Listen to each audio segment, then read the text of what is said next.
अस्सलाम वालेकुम दोस्तों। उम्मीद है कि आप लोग ठीक हैं, खैरियत से हैं। अल्लाह पाक आप लोगों को अपने हिफ्ज़ व अमान में रखे। ईद का दूसरा दिन आप लोगों ने शादीशुदा लोगों ने जैसे गुज़ारा है वो सारी दुनिया जानती है, और जो मेरे जैसे निकम्मे लोग हैं वो भी जैसे गुज़ारेंगे वो भी आप जानते हैं। तमाम दोस्त खुश रहें, आबाद रहें, हमेशा दुआएँ हमारी साथ हैं। इंटरव्यू में दोस्तों बहुत सारे हमने देखे पिछले दिनों, जब इमरान खान साहब का 9 मई के बाद छोड़ने वाले थे ना, तो बहुत सारे इंटरव्यू हमने देखे। शेख रशीद साहब जो है ना, उनका भी इंटरव्यू हमने देखा था। लगता ये है कि शेख साहब दोबारा री-लॉन्च हुए हैं। वही शेख रशीद जो एक तवील अरसे से खामोश था, जो गायब रहा, जिसने हमेशा दलाली की, अचानक फिर इनकलाबी बन गया। हालाँकि दूसरी तरफ से शेख साहब को बिल्कुल मुँह नहीं लगाया जा रहा, और जिस तरह शेख साहब कहते रहे हैं कि जो उसके साथ खान साहब ने किया, वैसा वो खान साहब से अ, मतलब उनको तवक्का नहीं थी। शेख रशीद का ईद का दिन 22 से ज़्यादा टीवी चैनल पे इंटरव्यू चला, और सबसे अचंभे की बात ये है, इस इंटरव्यू में कॉमन बात ये थी, एक ही बात हर इंटरव्यू में दोहराई गई। वो था एंटी एस्टेब्लिशमेंट बयानियाँ। तमाम इंटरव्यूज़ में शेख रशीद ने फ़ौज पर ताबड़तोड़ हमले किए। शेख रशीद ने फ़ौज को रज के, जिसे कहते हैं ना, पंजाबी च लफ़ज़ चंगा नहीं, लेकिन रज के गंदा कीता है शेख साहब ने। अब यहाँ पर बारीक वारदात का ज़िक्र करूँगा। शेख रशीद ने इन इंटरव्यू में से 1 दिन पहले एक इंटरव्यू दिया था। इसमें कहा था, फ़ौज ने मुझ पर कोई तशद्दुद नहीं किया, मुझे कोई तकलीफ़ नहीं पहुँचाई। मुझे बिल्कुल आराम से रखा गया। जिस दिन से शेख रशीद मंज़र आम पर आया, तब से वो यही कहता आ रहा है कि मुझे फ़ौज ने कुछ नहीं कहा, फ़ौज की बल्कि वो तारीफ़ ही करता रहा। लेकिन अचानक ईद वाले दिन इंटरव्यूज़ में शेख रशीद ने अपना पूरे का पूरा मौक़िफ़ बदल लिया। कहना शुरू कर दिया, मुझ पर दबाव डाला गया है, दबाव डलवाकर मनीब फ़ारूक को इंटरव्यू दिलवाया गया है। लिख कर दिया गया। ये बात जो है, सबसे ज़्यादा जो नोट करने वाली बात है, वो ये है कि लिख कर दिया गया, बुशरा बीबी के खिलाफ बात करो। शेख रशीद या तो तब झूठ बोल रहा था, या फिर अब झूठ बोल रहा है। लेकिन सवाल इससे भी बड़ा है, वो ये है कि शेख रशीद अचानक इनकलाबी बन कैसे गया? इसका एक ही मकसद हो सकता है, या तो शेख रशीद से एस्टेब्लिशमेंट खुद ऐसी बातें कराकर पीटीआई की हमदर्दियां दिलवाना चाहती है, या फिर वो बेबस हो चुके हैं, क्योंकि शेख रशीद की फौज मुखालिफ बातें बिला रोक टोक टीवी चैनल पर चलाने कैसे दी जी, और चलने किसे दी गई? ये मतलब एक दो तीन सवाल है ना, कि अगर शेख रशीद साहब ये सब कुछ ट्विटर पर लिखें तो बात समझ आती है। शेख रशीद साहब किसी मेरे जैसे वीलॉगर को बुलाकर किसी एक आध को ऐसी बातें दे दें जो बाहर बैठा हो, और वो चला दे, तो भी समझ आती है बात। लेकिन मेन स्ट्रीम मीडिया पर शेख रशीद साहब पाकिस्तान की फौज को गंदा कर रहे हैं, और टकामा गंदा कर रहे हैं। जितना झूठ बोला जाए उतना गंदा कर रहे हैं। क्या कह रहे हैं? वो कह रहे हैं कि मुझे फौज ने लिख कर दिया, और वो वहां पे बैठे रहे। मतलब जब मनीब फरूक का इंटरव्यू रिकॉर्ड हो रहा था, तो वो वहां पर बैठे रहे। उन्होंने बैठे बैठे वहां पर, उनके बैठे ही वहां पर रिकॉर्ड हुआ है, और रिकॉर्डिंग के दरमियान भी वो वहीं पे बैठे रहे, जो उसको लिख के दे रहे थे। अब लिख के कौन दे सकते हैं शेर शी साहब को? पीटीआई वाले तो लिख के नहीं देंगे बुशरा बीबी के खिलाफ बोलने के लिए। तो बुशरा बीबी के खिलाफ अगर फौज लिख कर दे रही है, फौज चलवाने की कोशिश कर रही है, और वहां पर उस वक्त तो सब कुछ शेर शीद इतना अच्छा। मजे की बात देखें, यहाँ पर जो सबसे बड़ी बात यह है कि शेख रशीद इतना बहादुर है कि उसने वो लिखी हुई चीजें नहीं पढ़ी। पहली बात तो है कि मैं इस बात पर यकीन ही नहीं करता कि शेख रशीद साहब इतने बहादुर बन जाएं कि फौज उनको लिख कर दे और वो पढ़े ना। और फिर दूसरी बात यह है कि वो इतने बहादुर अब बन गए हैं कि अब वो तमाम चीजें जो उस वक्त की गई, जो जुल्म और ज्यादती उन पर किया गया बकौल उनके, वो अब सब कुछ खुलकर बोल रहे हैं। मेन स्ट्रीम मीडिया पर चलाया जा रहा है, और 22 टीवी चैनल्स को इंटरव्यू दिए गए हैं। किसी भी पाकिस्तानी पॉलिटिशियन ने या किसी भी और बंदे ने 22 इंटरव्यू नहीं दिए होंगे जो शेख रशीद ने दिए थे। तो अब सोचना ये है, समझना ये है, कौन करवा रहा है? क्या वो अंदर वाला एक हिस्सा जिसके बारे में बार-बार ज़िक्र किया जा रहा है, वो ये सब कुछ करवा रहे हैं? और अगर वो ये सब कुछ करवा रहे हैं, तो फिर जिन्होंने शेख रशीद साहब को लिख के दिया था, वो क्या कर रहे हैं?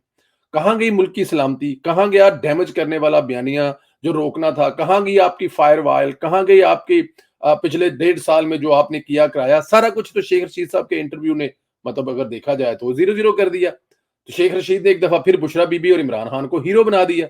कोई ना कोई ऐसा 15-20 दिन के बाद बंदा आता है, कोई वो इलेक्शन पे बात करता है कि इलेक्शन में जो हुआ वो सब 2 नंबर है, अहम बंदा होता है।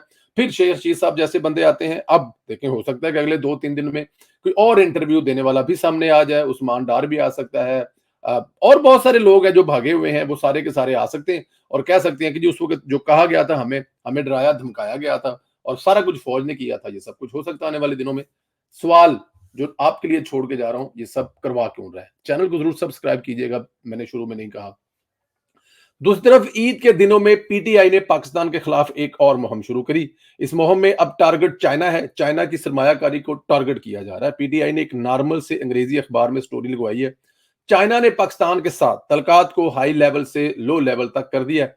यानी तलकात को आला सतह से निचले लेवल तक करने का फैसला कर लिया गया। इस खबर को अब यूथिये सोशल मीडिया पर पीट रहे हैं, जबकि दूसरी तरफ हकीकत आप खुद देख रहे हैं। शहबाज शरीफ का दौरा चीन कितना कामयाब रहा। आपने सब कुछ अपनी आंखों से देखा, कैसे पजीराई मिली है। यही कामयाबी इनसे हजम नहीं हुई। रियासत को कुछ करना होगा, एक्शन लेना होगा। ISIFC के साथ पीटीआई ने अब तक चीन को भी टारगेट करने पर रख लिया। देखिए, जहां जहां से पाकिस्तान के लिए बेहतरी होगी, जो जो अदारा, जो जो शख्स, जो जो भी पाकिस्तान की बेहतरी के लिए अपनी जान लड़ाएगा, उसके खिलाफ पीटीआई मुहिम चलाएगी। चाहे वो ये जो कौंसल है, सरमायाकारी कौंसल ये हो, चाहे हाफिज आसम मनीर हो, चाहे शहबाज शरीफ हो, चाहे नवाज शरीफ हो, मरियम नवाज हो। देखें, जब इस वक्त अगर देखा जाए तो जो डिस्कस होना शुरू हो गया ना चाहते हुए भी टीवी चैनलों पर, वो है शहबाज शरीफ की और मरियम नवाज की कारकर्दगी के। दोनों की कारकर्दगी 3 महीने के हवाले से डिस्कशन हो रही है। मतलब देखें, मरियम नवाज को देख लें या शहबाज शरीफ को देख लें, आपको पॉजिटिव नजर आ रहा है। चाहे महंगाई हो, कम हो रही है। अगले साल में महंगाई बहुत ज्यादा कम होने के चांसेस हैं। अभी तक के जो दादोशुमार देखे जा रहे हैं, पूरी दुनिया से सरमायाकारी आ रही है। मरियम नवाज ईद वाले दिन, ईद के दूसरे दिन और कल ईद के तीसरे दिन भी बैठ के ऑफिस में काम कर रही होंगी। आज वो तुर्क जो सफीर है वो उनसे मिली हैं। तो ये तमाम चीजें जो हैं वो खटकती हैं उन लोगों को जिन्होंने सोचा ये था कि मुल्क के हालात अच्छे नहीं रहेंगे, लोग इनके खिलाफ होंगे, बाहर निकलेंगे, फिर इमरान खान का जो ख्वाब है वो पूरा होगा, बैंक रप्ट होगा। लेकिन ऐसा नहीं हो रहा। तो ऐसा जब नहीं होगा तो फिर वो अपनी मुहिम तेज करेंगे। जब शहबाज शरीफ और मरियम नवाज अपनी कारकर्दगी से उनके तमाम इरादे जो है वो खाक में मिलाने की कोशिश कर रहे हैं, तो फिर उसके मुकाबले में वो क्या करेंगे? चाइना आपकी सपोर्ट कर रहा है, चाइना को गंदा करना शुरू कर देंगे।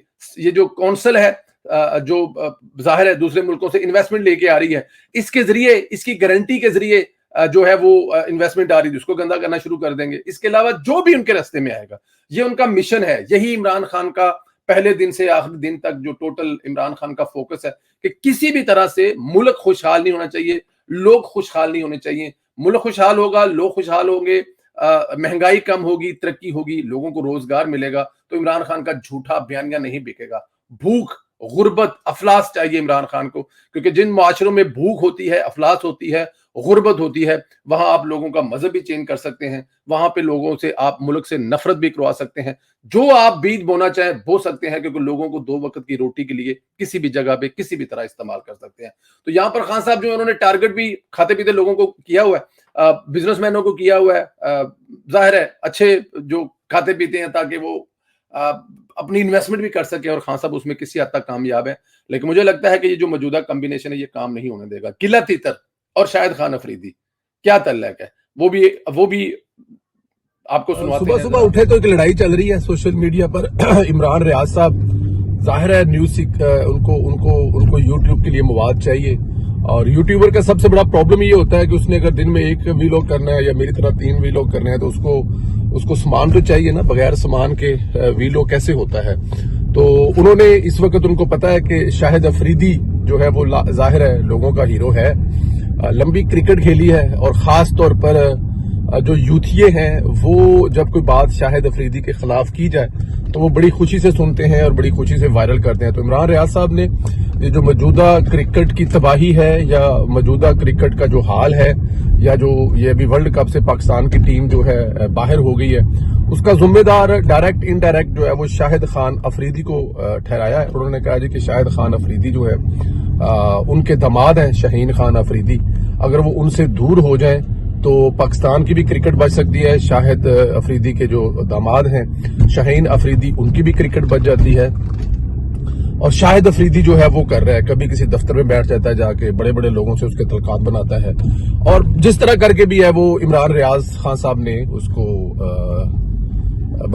टारगेट किया है शाहिद खान अफरीदी को जाती हैसियत में। अब शाहिद खान अफरीदी है, वो जवाब ना दे, ये हो कैसे सकता है? शाहिद अफरीदी ने भी ट्विटर पर उनको जवाब दिया है और लफ्ज गीला तीतर यूज किया है। जो मैं और आप यूज करें तो बात समझ आती है, लेकिन शाहिद खान अफरीदी साहब जो कि हीरो है, अनबीटेड उन्होंने ये लफ्ज इस्तेमाल किया तो खुद सोचें कि वो कितने गुस्से में होंगे या कितनी वो उनके साथ ज्यादती की गई। मेरी नजर में इमरान रियाज साहब को ऐसा नहीं करना चाहिए था, लेकिन खैर उन्होंने किया। लेकिन यूट्यूबर है, यूट्यूब के लिए कुछ भी चाहिए तो वो कर गए बेचारा, लेकिन ये नहीं करना चाहिए था। खैर उन्होंने कहा कि इमरान रियाज जैसे जो मुशीर है, इनकी वजह से इमरान खान आज जेल में पड़ा हुआ है। अगर इमरान खान के पास कोई बेहतर लोग होते मशवरा देने वाले तो वो जेल में ना होते।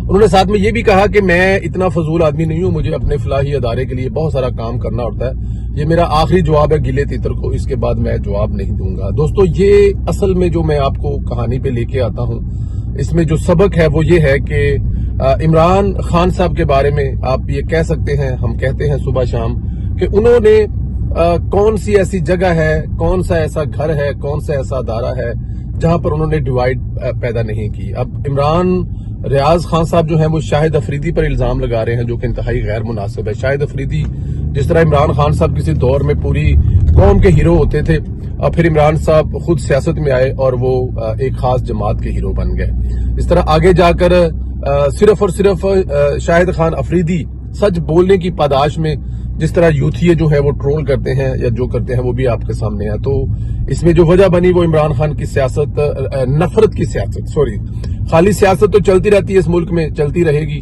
लेकिन जो नफरत की सियासत का बीज इमरान खान ने बोया है, अगर आप देखें तो आज हर कोई उसके बूटे जो है वो काट रहा है। क्योंकि इमरान रियाज साहब जो हैं वो तो उनका तो पता ही है, उनको तो जब पता है कि मेरा नाम जो ECL में है, मुझे बाहर नहीं जाने दिया जाएगा, मेरा नाम नहीं निकला, लेकिन वो फिर भी एहराम पहुंचकर अपनी कंपनी की मशहूरी के लिए, यूट्यूब की मशहूरी के लिए एयरपोर्ट पर पहुंच जाते हैं। तो इमरान रियाज साहब, आपने मेरे ख्याल में गैर मुनासिब कदम किया है। ये शाहिद खान अफरीदी जो है वो आज भी करोड़ों लोगों के दिलों की धड़कन है। हो सकता है 300 यूथ ही उनको पसंद ना करते हो, सिर्फ इस वजह से कि उन्होंने 2-4 दफा शहबाज शरीफ साहब की